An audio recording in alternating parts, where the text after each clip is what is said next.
Hey beautiful friends, how you all feeling? Happy Thursday. I want to share with you a message about disease today. A message that I received on Sunday. I spent more than 3 hours in nature in reflective, even meditative state, connecting with the Great Spirit that talks to us all the time through the rocks, the trees, the birds. And I was in a little bit of a state of grief. I had received some news that one of my colleagues, friend, very healthy human, is experiencing some cancer. And it hit home because we have this assumption that just because somebody's very healthy, I used to be that person that very controlling. That was my control, that if I did everything right, took the supplements, did the IVs, did breath work, exercise, all that would be my best protection against disease. And don't get me wrong, it's still a great idea to do those things so you can experience life at its fullest. In the time in nature, I asked Great Spirit to give me some kind of insight around illnesses and diseases, especially when people are, quote, healthy, quote. Why quote? Because somebody can be very healthy and still develop a disease, because disease is a process. It's not one thing or the other. It's a process. It's 90%, I would say, if not 95%, if not 99%, emotional, psychological, and spiritual. And very little to do with genetics. In fact, there's like a handful of diseases that are fully genetic. And by now, because we understand, many of us understand epigenetics, which is the environment that can turn a gene on and off, we have way more power over our physical health. But what happens with all those suppressed emotions of especially anger? And underneath anger, there's always pain, deep pain. So when I asked Great Spirit to give me a message, give me an insight about disease, the voice was so clear that I want to share with you and take it or leave it.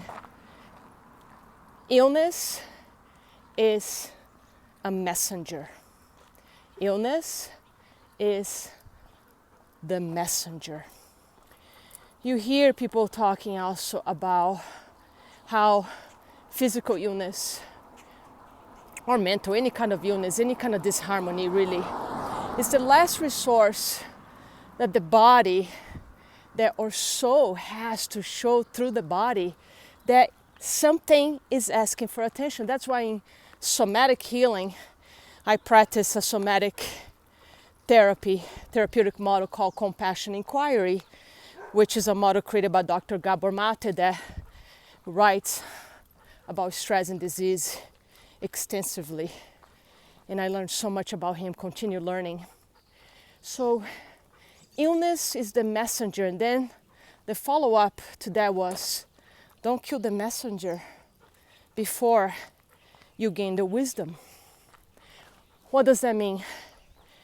If you're experiencing any disharmony, any disease, illness, condition, I invite you to ask what that tension, what that pain, what that cancer, whatever you're experiencing is trying to show. What is your body trying to show you? In somatic healing, we always find the places of tension in the body, and the body always reveals. I haven't had one time with a client that the tension in the body didn't lead to some release. I had one myself this last few days. Tension in my head, it was anger. Tension in my heart, I found that I was in grief, so I allowed the tears to come. So the body is constantly communicating with us. And the body is going to always whisper. It's going to whisper in the form of tension, little aches and pains there. And unfortunately, if we don't listen, the body's going to scream. And this is not a punishment. I used to think that illness was a punishment, a way that we're not being healthy enough. And it's not true. because these conditions are developed from the material that we hold subconsciously, unconsciously. But there's always a part of us that knows what is really going on. And then more material, if you open to this work, more material is going to be unleashed from the unconscious mind.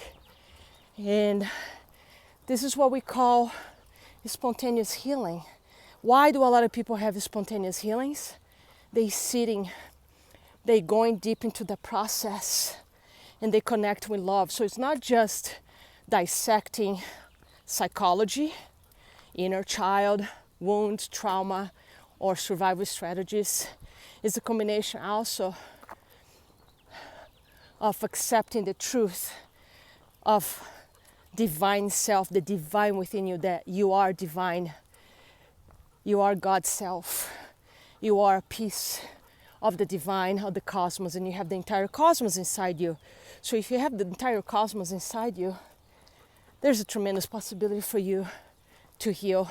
Healing a lot of times doesn't mean necessarily the cure of a disease, but it can be that the disease goes dormant. It can be an autoimmune disease that's not expressed anymore.